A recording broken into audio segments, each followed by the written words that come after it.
So this is it. Finishing this assignment marks the end of my college career.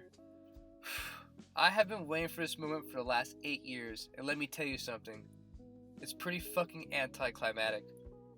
I have envisioned graduation to be in front of a huge cheering crowd, arms wrapped around friends and family, laughing and crying as we celebrate our accomplishments together.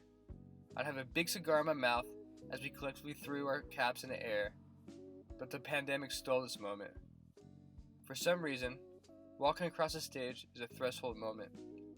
It marks a rite of passage into adulthood. It's not that we change in any way when we walk across that stage, but it's the experience. Knowing that you finally reach a goal and are able to share it with the people around you. The pandemic didn't only steal graduation, but it also stole a sense of security as we entered the real world, replacing it with fear and uncertainty. The class of 2020 has been put into a position that no other graduating class has been in before.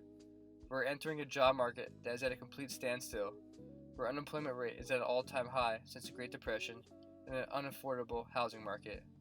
Our planet is facing an existential crisis due to climate change and human activity, and not to mention our president is a complete sack of shit, polarizing our country while making the rest of the world laugh at us. So yeah, graduation has not been exactly the ideal image that we have anticipated, but look, our passage into adulthood has had a huge curveball thrown at us, and the only thing we could do is sit on it, wait for it to break, and when it does, drive that motherfucker into left field. Alright, enough with the pity party, let's switch this up. Ladies and gentlemen, them and theys, I present to you my final act. As you may or may not see it, I am working on a self-portrait. I have attempted to embody this piece with my personality and soul. Chaotic, random, loud, messy, colorful, with the constant critique and self-examination. The competition with myself to do better with each stroke, with the feelings of triumphs and fuck-ups throughout the process, but most importantly, patience in my frustration. I have moments of complete precision and other moments of complete disorder. Struggling to follow the blueprint in my mind, it never goes as planned, but I have learned to roll with the punches. My favorite philosopher, Carl Jung, once said, "The most terrifying thing is to accept oneself completely." And I would like to humbly think, by presenting to you all my self-portrait, I am taking one step further into that direction. As I work on the self-portrait for my final act of college, I'm able to think clearly and reflect beyond my anger towards this current pandemic.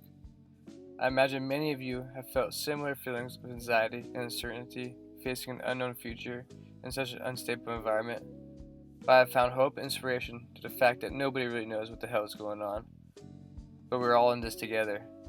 Moving forward, we have to remind ourselves to find victories in the things that we have done, rather than punish ourselves in the things that we haven't. So whether you're the first or last person in your family who received a degree, you did it, even when you didn't think you would. Your past self and future self will always appreciate the time and effort you put into this diploma. So if you're graduating this semester, give yourself kind words of love and encouragement, and maybe even a strong drink. And if you still have a semester or a few to go, hang in there. Remember, it took me 8 long years. You can do it too. You will do it, despite all circumstances. In the first stanza, I addressed the pity pot of the reality we all face.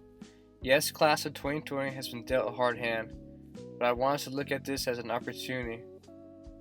We have been handed the world's toughest problems, leaving room for new names to be written in history books to come. Outline the people who have paved the way for better days. Whether or not we overcome these issues is not the question. The question is how we overcome them, which will speak volumes to generations to come. Life is a grand performance. RuPaul once said, "We're all born naked and the rest is drag." Although this may be my last act as a college student, I will forever keep performing in life, and know you all will too. We may not have gotten the traditional graduation ceremony that we all deserve, but I believe the autoethnographies of the students in COMM 663 will give us the commencement performances that we all need. Thank you.